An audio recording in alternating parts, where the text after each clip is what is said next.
Today is October 5th, 2023. I'm Adrienne Falaise, and it is my honor to be interviewing Fatima Robinson for the Interviews, an Oral History of Television, and we are in Ojai, California. Great. Thank you so much for sitting down with us today, Fatima. No problem. So to start, we'd just like to get a little bit of background information. Yes. So tell us a little bit about your childhood, where you were born, where you grew up. I was born in Little Rock, Arkansas, but I grew up here in Los Angeles. We moved here when I was 5 years old. I have two younger sisters. And we moved to sunny California. My mom wanted to get out of the South and chose LA.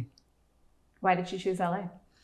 She had, when she was at Tennessee State, she was a majorette, and she had come here for a game and just fell in love with the palm trees and the weather, and just thought it was so beautiful here that when she graduated, she just wanted to make her way back. And what did she do for a living? My mom did hair, so she's a cosmetologist. And we kind of lived all over LA. But one of the things that we did, that I did with my younger sisters, was I was always making up routines and dancing with them in the house. So I was always I was a choreographer before I even knew what the word was. And what kind of dancing were you doing? I would just make up routines, stuff I would see on Soul Train or on Solid Gold. And we'd put towels on our head and act like we were Darcel from Solid Gold. And it was just things we would do to whenever my mom would have guests over, we were the entertainment. Did you take any dance lessons? No, I didn't really take dance lessons. My sisters was in piano and did a little bit of dance. My mom was working, so I was kind of always taking care of them and taking them around. And so you said you watched Soul Train. What were some of the other TV shows that you liked at the time? Soul Train, Solid Gold. Of course, when MTV came out and music videos started, that was like so amazing to me. There were a couple of also New York-based Video Music Box, stuff that had hip-hop, that played hip-hop before it went mainstream. And so those are the things that I would watch, and that was my class. I would sit at home and record these shows and watch them and dance along with them. Yeah. Who were some of the artists that you were drawn to at that time? Really hip hop artists. I'm a child of hip hop. I grew up with such an amazing genre of music, and to have been part of the very beginning of it and watch it develop and grow, and all of that has been so incredible. But for me, it was, we would share mixtapes with each other at school, and it was hip hop music for me. But in the house, my mom listened to a lot of Sade or Stevie Wonder, a lot of reggae, Bob Marley. So there was always music playing in our home. And would you go out dancing as well, like outside of the routines you were doing in your home?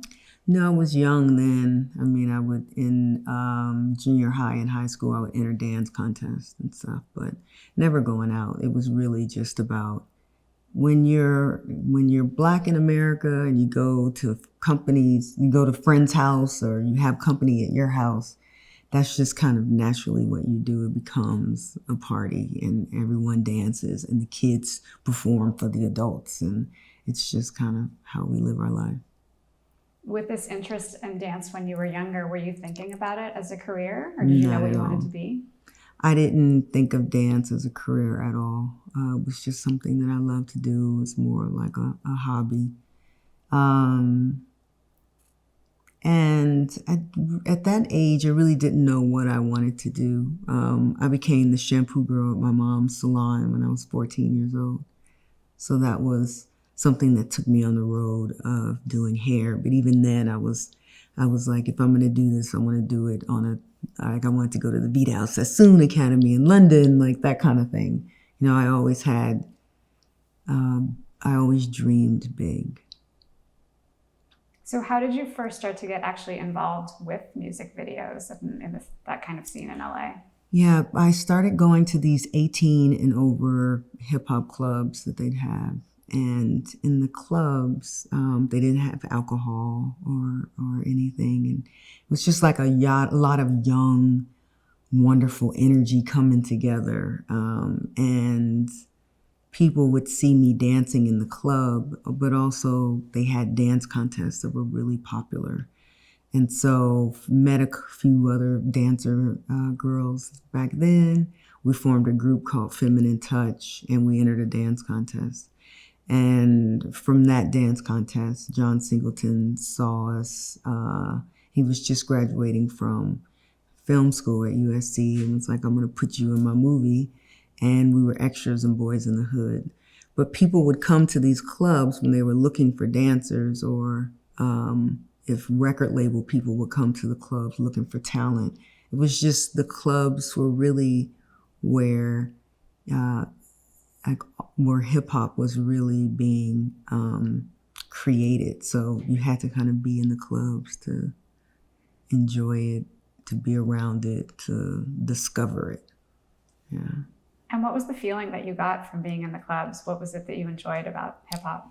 Yeah, the one thing I would describe it to people is, and definitely to my mother, who was quite religious and didn't want me dancing, is like, for me, dancing, it felt like where I was closest to God. So it was my church, the clubs.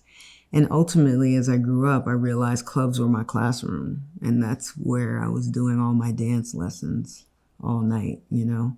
It was a very untraditional way to enter into a dance career. But for me, it really worked and cultivated kind of my style. What would you say your style is? Hip hop.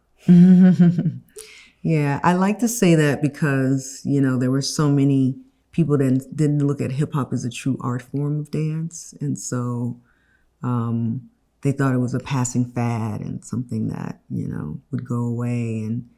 And really it's something that was born in the clubs and with this music as it gained popularity, so that the dance, but also just the way in which we listen to music and respond to music. And, you know, it really is, that is the base of everything for me is hip hop. Now I've blended other styles of dance with my style, but I am a hip hop choreographer. So this was like the late 1980s, is that the time period? Yeah, I graduated high school at 16 at 88. So I started going to the clubs at around 17.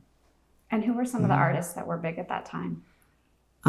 Big Daddy Kane, Heavy D, Salt and Pepper, LL Cool J, you know, all the rappers then, and they all had dancers with them. And the great part about the clubs is that was really a lot of times the only place for these people to perform at.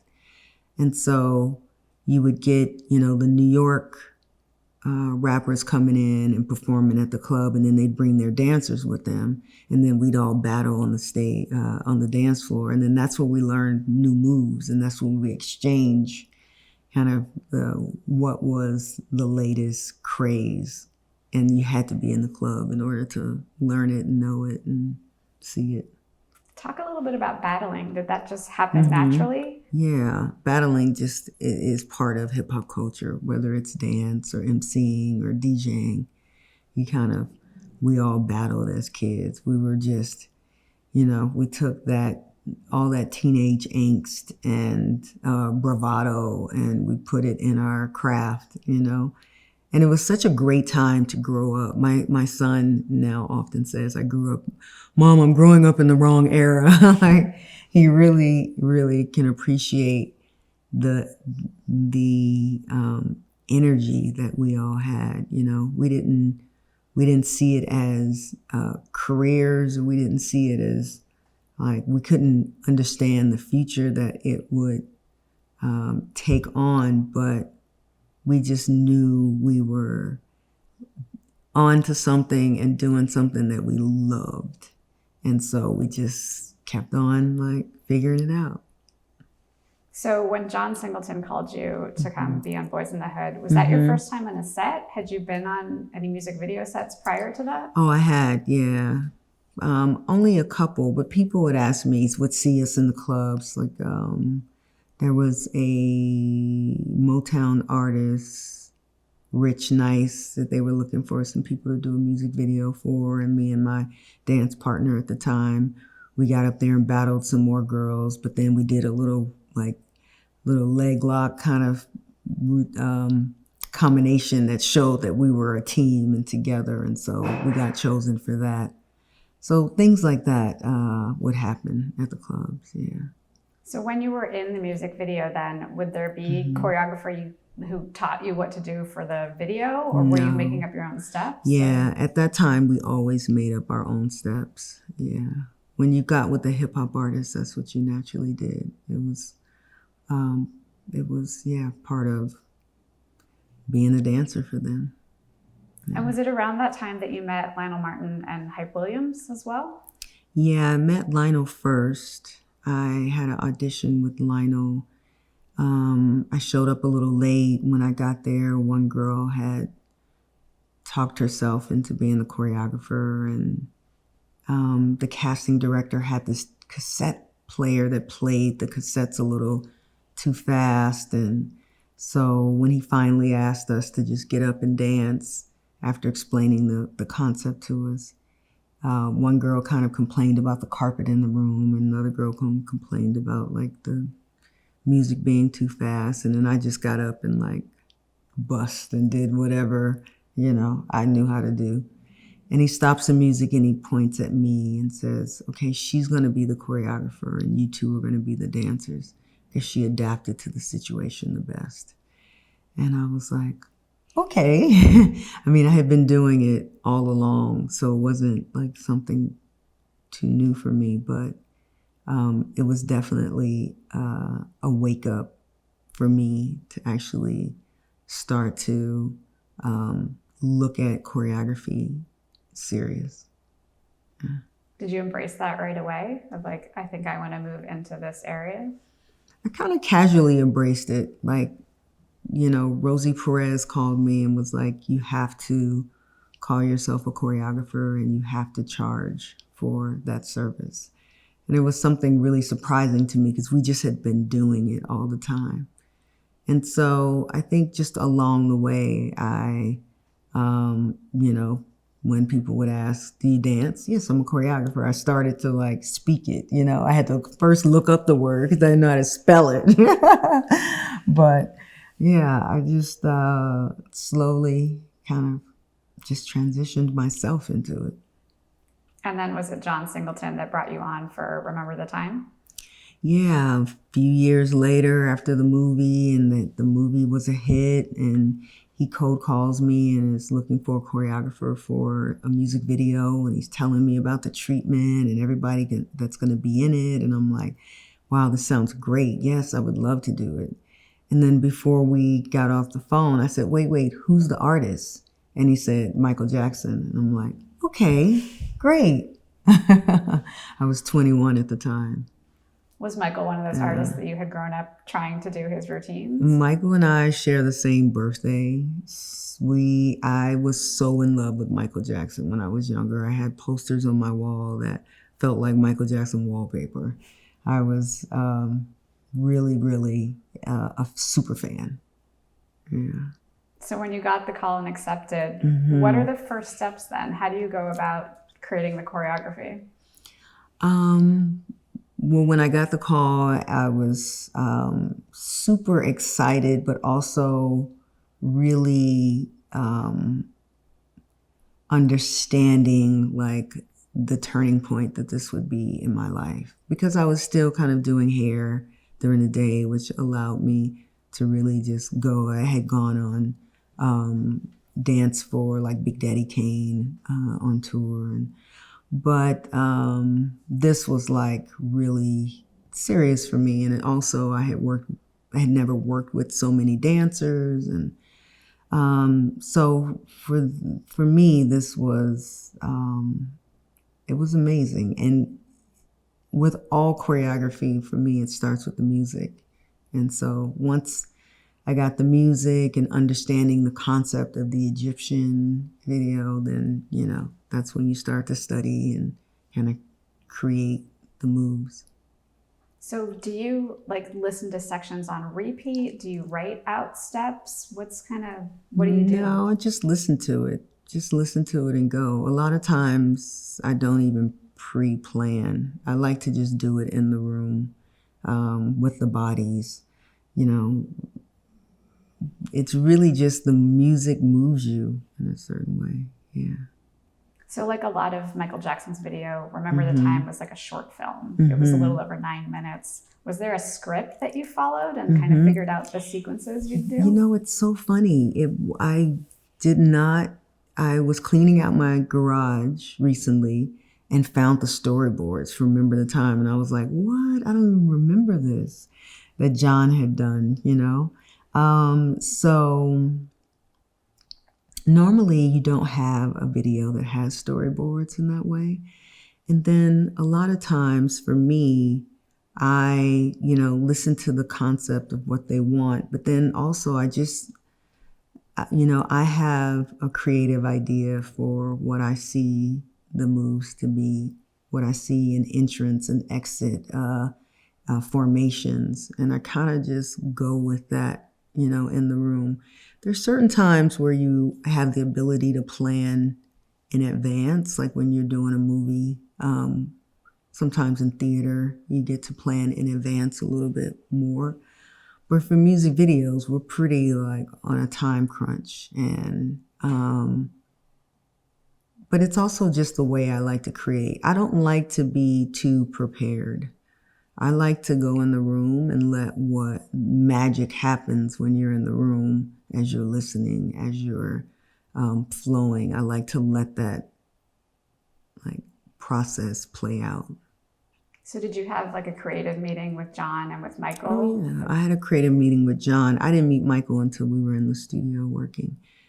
It was really nice because Michael put a lot of trust in John of who he was bringing to the table. And it was, he was he's so used to working with Vince Patterson and Michael Peters and people that I respected and loved their choreography so much. So to come in and do a video like this, I knew was big for me, but also big for hip hop because Michael was very curious about this new style of dance that was bubbling in the clubs and starting to show up in places. Yeah, this is the king of pop doing a new style of dance for him. Yeah, it's exciting. How much time did you have to choreograph and then teach the routine and then shoot it? I think maybe we had a week of auditions and rehearsals, and then we started shooting. I think we shot for 3 days of the choreography, somewhere in there. What's your process for auditioning dancers like?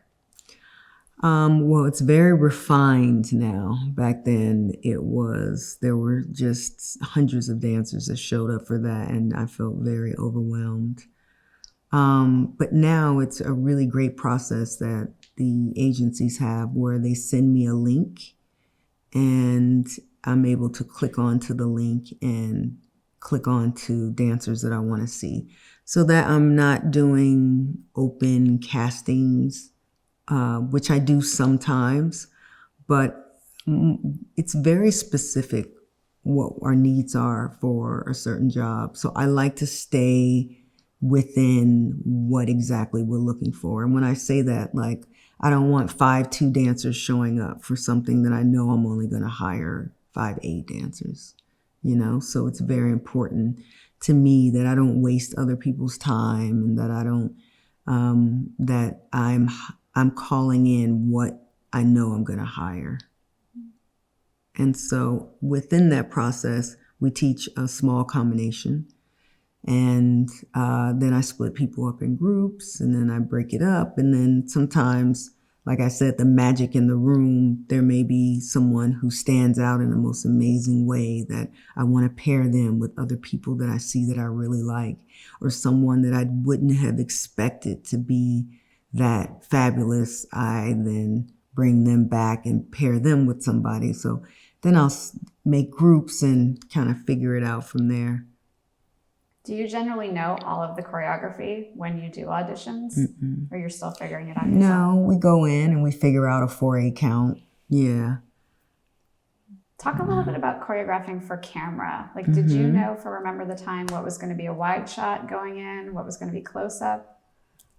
No, not really. But when as we're shooting all that stuff, like you're told, we're gonna go wide, we're gonna go tight, like, and then you look at the playback and you adjust it to, like, if they're tighter and you're not seeing the hands or not seeing certain things, you adjust it to go, maybe the hands were here when they ended, but instead you make them here, when they end. So there's things that you do to adjust for camera.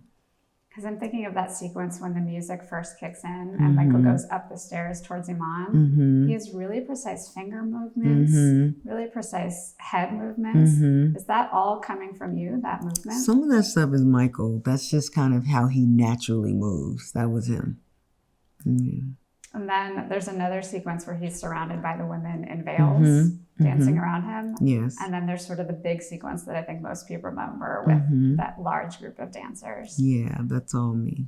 So that final one was all you? And the veils. And the veils. So tell us a little bit about those two sequences. I think the final one is the most iconic one that people think of. Yeah. I mean, we wanted to kind of show the Egyptian hieroglyphics and the vibe of what you would see, in Egypt during that time. So we kind of mixed that in with a little bit of popping and locking and hip hop. So it just kind of came out like that. And tell us about actually teaching Michael the choreography. Was there a specific way he liked to learn choreography? He doesn't like to count. He'd rather you mimic the beat instead of counting. So it's a very more organic way, and you hear the song. So it's more like, instead of 1 and 2 and 3, instead of counting, which is lovely. And he loves the music to be really loud. So he brings in extra speakers because he wants to feel it in his chest when he dances. So, yeah. People have sometimes talked about him as a natural dancer. Do you believe in kind of the term natural dancer? Sure. Yeah.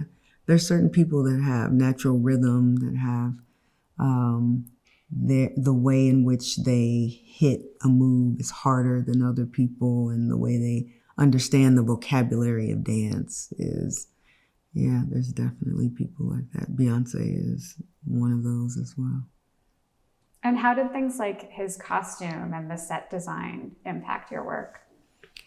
Costumes are really important to choreography and making the choreography better, So we always want to try and make sure that the costume designer and I are aligned, so that they're not covering up too much or giving us something that doesn't feel like it goes with the choreography. In that video, it was perfect. Everyone was working together. And we really, you really felt the magic in the room. You really felt like you were making history. It was a great song. It was a great set, great dance. And the director he had a home run with that one. Yeah. And how was working with John as a director? I love working with John. I mean, meeting him when I was 18 and in the clubs, and someone so young and talented, and just really had a vision for cinema, a vision and a love for it. He just talked about movies and had so many references in his head, was so passionate about it. So it was a really, really great friendship. There were a lot of big names featured in that video as well. Yeah. Iman, Eddie Murphy, Magic Johnson. They didn't dance, but did you have input on how they moved? No, that was all them.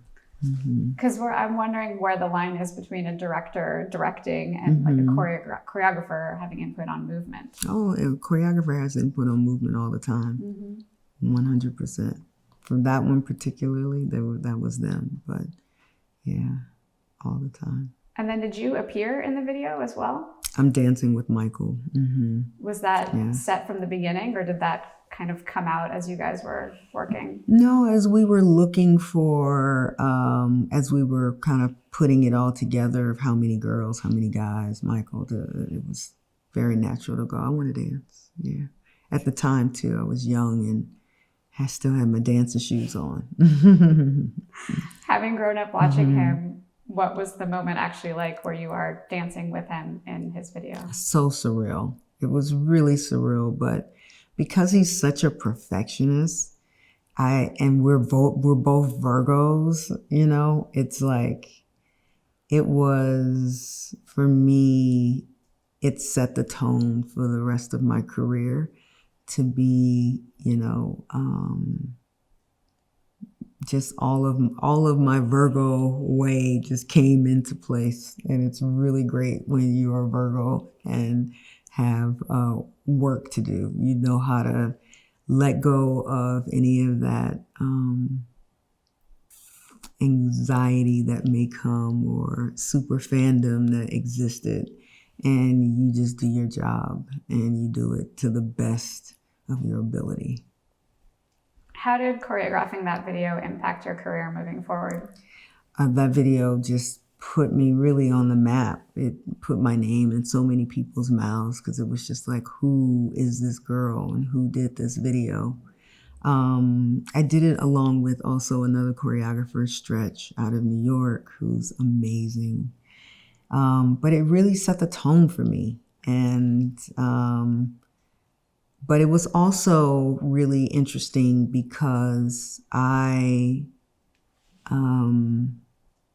had to go back to still working with and dancing with the hip hop artists that I work with, the you know, Heavy D's and Mary J. Blige's and Bobby Brown's and stuff like that. I had to go back to working in that world. So it's interesting, you know, you work with the top of the game and then still you go back to where my roots were and work with my artists in hip hop and keep building from there, you know, so.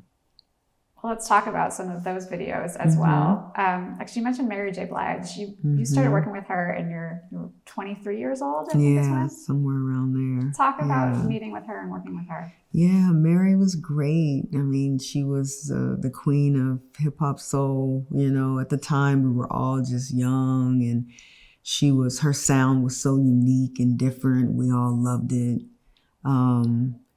And to be able to have such a long-standing relationship with someone like Mary. I staged her Oscar performance the last time she did the Oscars and the Super Bowl. And so it's great when you get to work with people who, you know, are your peers, but you're also able to help them shine in their career. And that's really one of the things that I love to do most in what I do is just, I love watching other people shine and being part of the team that helps do that. When you meet an artist for the first time, what do you do to kind of see what their skill level is, what their comfort level is with dance? I just have them perform their song, just raw. I want to see what they naturally do. Because a lot of times what I do is just pull out what they naturally have in their repertoire already. I want to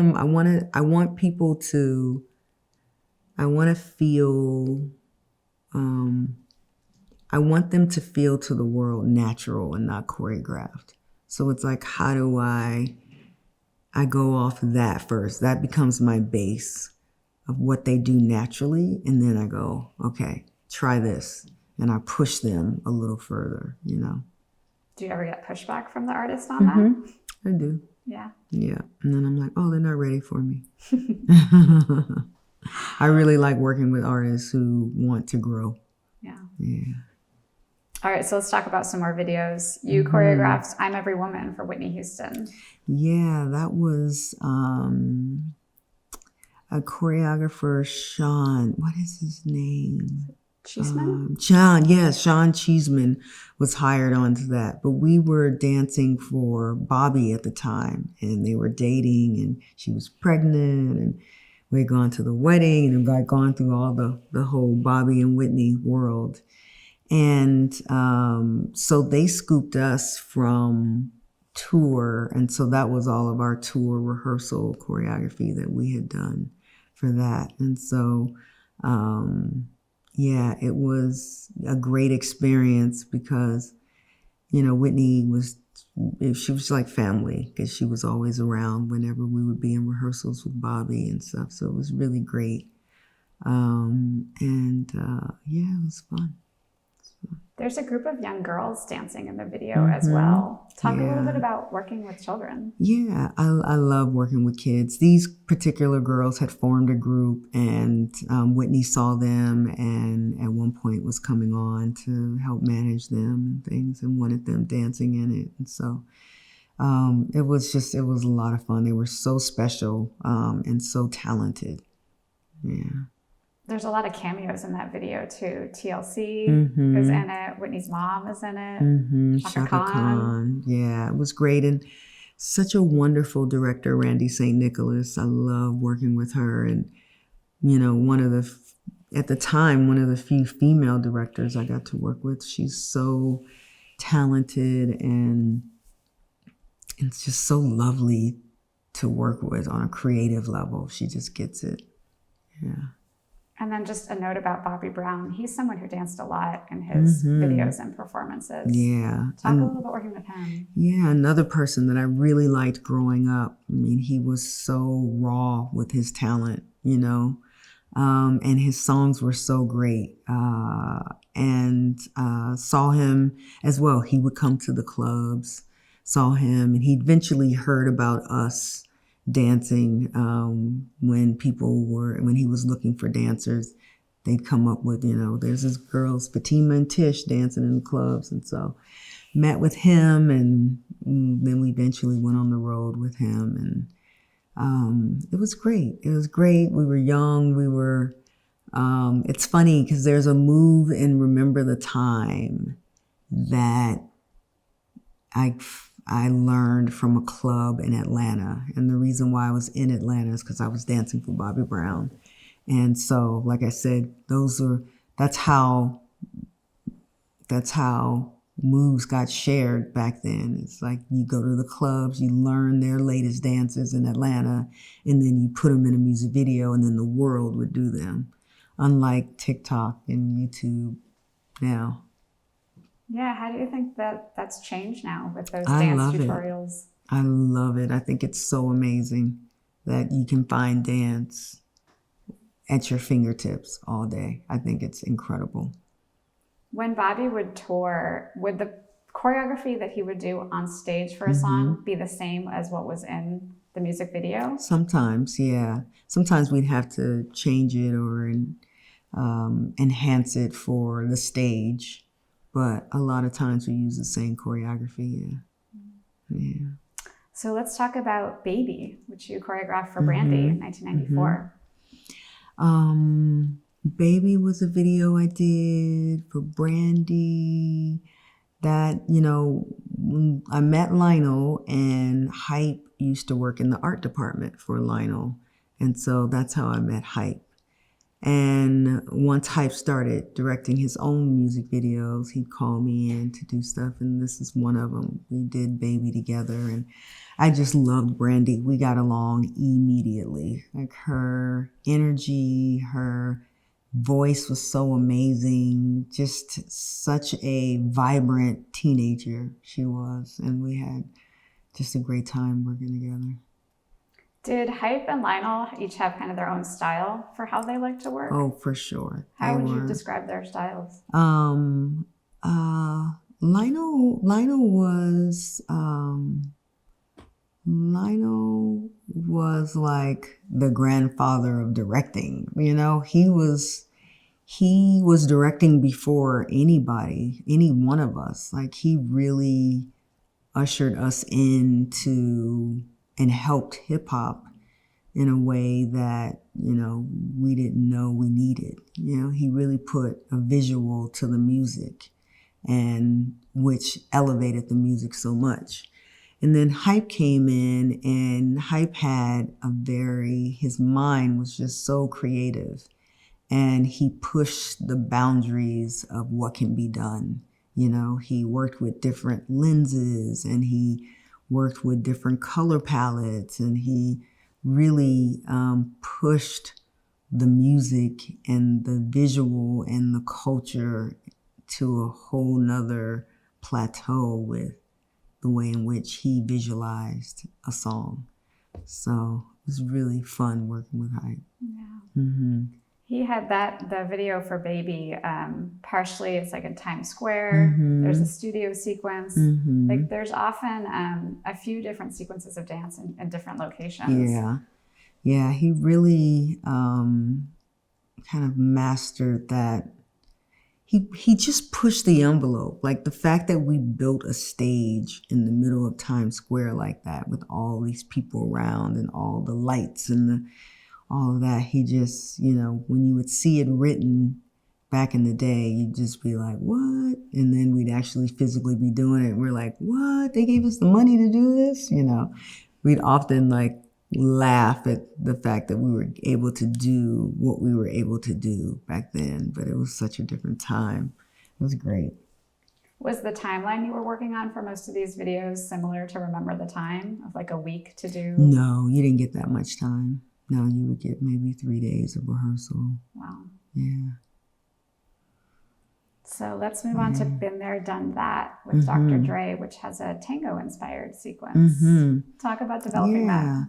Well, when Dre did the beat, you know, it felt like tango, and he called me up, you know, I want to do something that's really different. I want to mix, you know, what if we can do like a hip hop tango? And I'm like, what? Let's try it. Like when he asked me about that, I was just so like ready to figure it out. And so I went and took classes, and kind of that video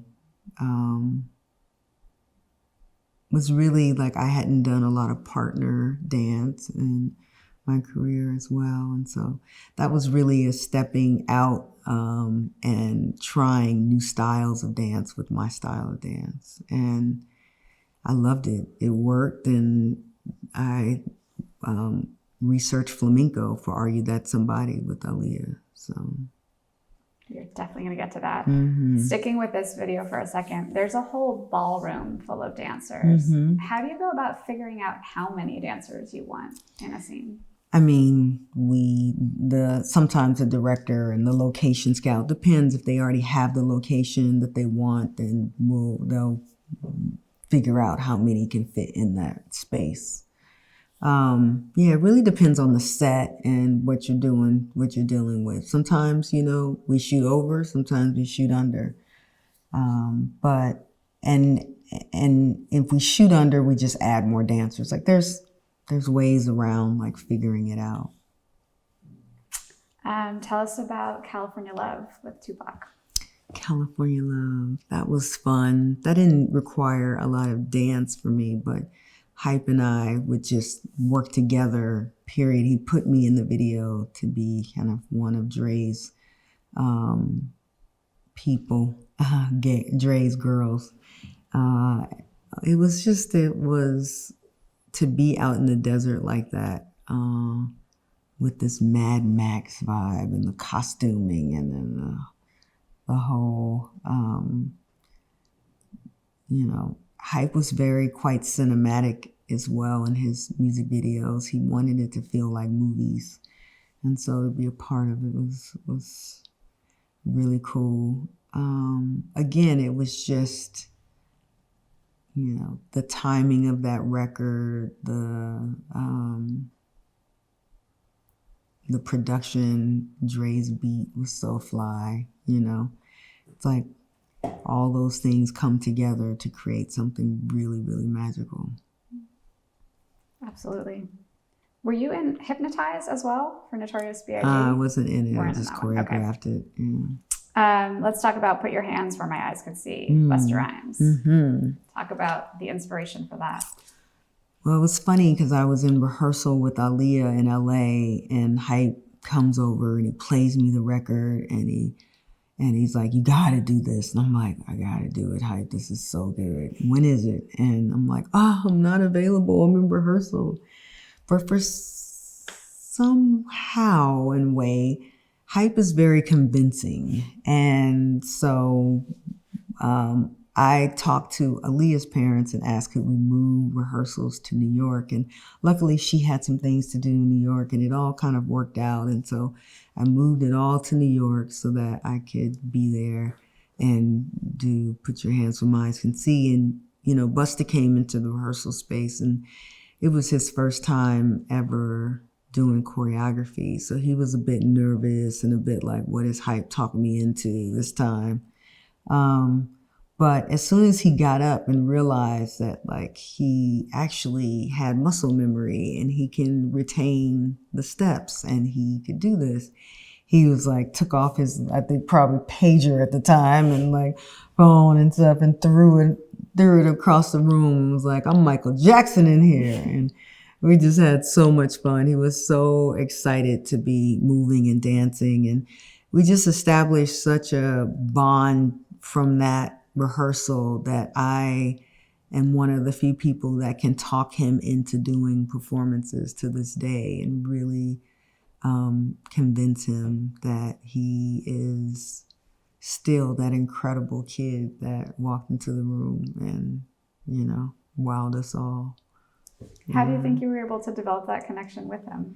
He just had a lot of trust in me. You know, when people walk in with that fear of dance, because a lot of people haven't done it yet, and they walk in like, what is this? What am I getting myself into? And the way that I teach it allows for people to be very comfortable in it. You know I can feel in the room when someone's uncomfortable, and I know how to do the things to make them feel comfortable. So with that, we just build the trust. And when the final product comes out and it's so amazing and they look at themselves and go, wow, I actually pulled that off, you know, then there's a lot of trust then built there. And so, yeah. So let's talk about Aaliyah. How did you first meet and start working with her? They called me about Aaliyah. She was doing a music video, One in a Million with Paul Hunter. And I went to have a meeting with her, and she had some dancers that were already kind of with her. And so I said, well, let's get up and dance a little bit. And as I was dancing with them, the guys were like, but she was really in a pocket that I hadn't seen before. So I asked them to sit down, and just me and her danced. And it was the first time for me, it felt like synchronized swimming. Like she was just on point, and the way we moved was so alike that I was like, wow, this is really great. And so from there, she had 100% total trust in me. And we just did a lot of great work together. So let's talk about some of that great work. Yeah. Are You That Somebody? You mentioned there's the flamenco. Yeah, it's funny. Are You That Somebody too Hype was supposed to originally direct that. And something came up and he wasn't able to, and all we had was the dance. So when we brought in our new director, he looked at the dance and was like, I think I just need to build some really beautiful environments for this dance to live in. And that's kind of how that video came about. But it was definitely listening to the beat of the song that made me think of flamenco dance. and it's Timberland's beats. You know, it's with every new hip hop producer, whether it be Pharrell or Timberland or whomever, like their sound makes you elevate your way of dance. And so with this one, I was really, really excited to explore that and had a really good time. I went to private lessons and group lessons and danced at an Argentinian association party. Just kind of dive into the culture and then blend it with mine. It is a very dance heavy video for sure. Most are not. No, and that we were so lucky that it worked out that way. But yeah, it's just all about the dance.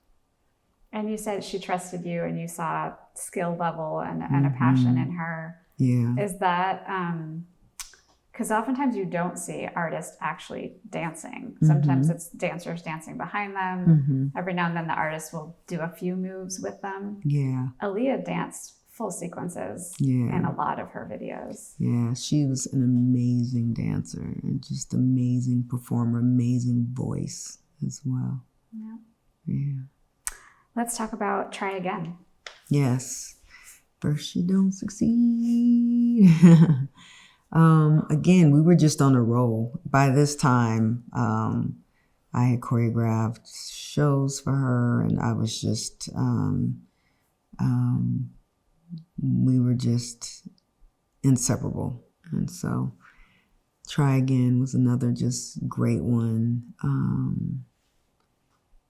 that she really enjoyed dance, but also we liked to, we put a little martial arts kind of vibe into that one with the Jet Li and the movie. But it was really just, she was the one person in the room that I can create with, you know, a lot of times because we move so much alike.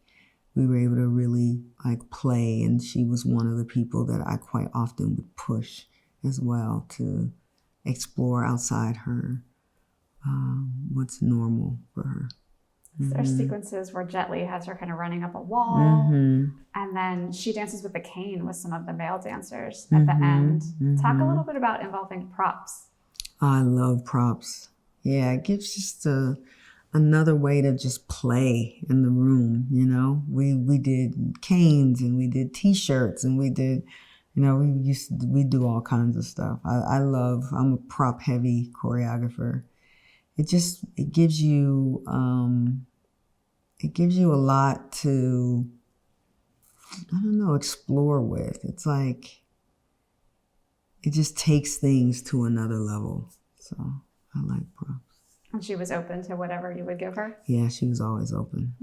And then let's talk about Rock the Boat, which shot on location. Yeah, we shot that on a boat in Bahamas. And we had a great time. It was a great day. It was, you know, hype. It was like, what do you think about two girls dancing instead of like couples with guys and guys? Why don't we do girls? And I was like, oh, that's interesting. Let's play with that. And so it was really fun to be able to explore that and not have anyone, especially in that day and time, not have anyone question it and feel like make it a thing. It was just done so tastefully and elegant that it was great. I remember like I had just gotten back from like being in Africa with Will Smith, and so I had all these wonderful like African hip moves and stuff, so which made it really cool. Was that the green screen sequence you were talking about there with the girls paired up? Throughout the whole video, yeah, especially on the boat. There's stuff every now and then, yeah. Was there any choreography that needed to be changed that like worked in the studio but not on the open waters on a boat? There's always adjustments that we make in the moment. I can't remember if we like if there was like a big chunk or something that had to be changed. I don't think so. But there's always, when you're in the moment, you have to be able to be light on your feet to be able to make adjustments quickly. That always naturally happens. And then tragically, Rock the Boat wound up being Aaliyah's final video. Yeah. What do you think her legacy is? I mean, she's just such an angel. I love hearing her music to this day. It just really, the pureness of her music and sound and who she was, I think still lives in a lot of people's heart, and still, it still affects a lot of artists. She still inspires, I should say, a lot of artists. You know, Drake said why he was singing is because he would listen to Aaliyah songs and sing along with them, you know, so. Part of the great thing about video is that they last. We still have all these videos that we can watch. Yeah, it's wonderful.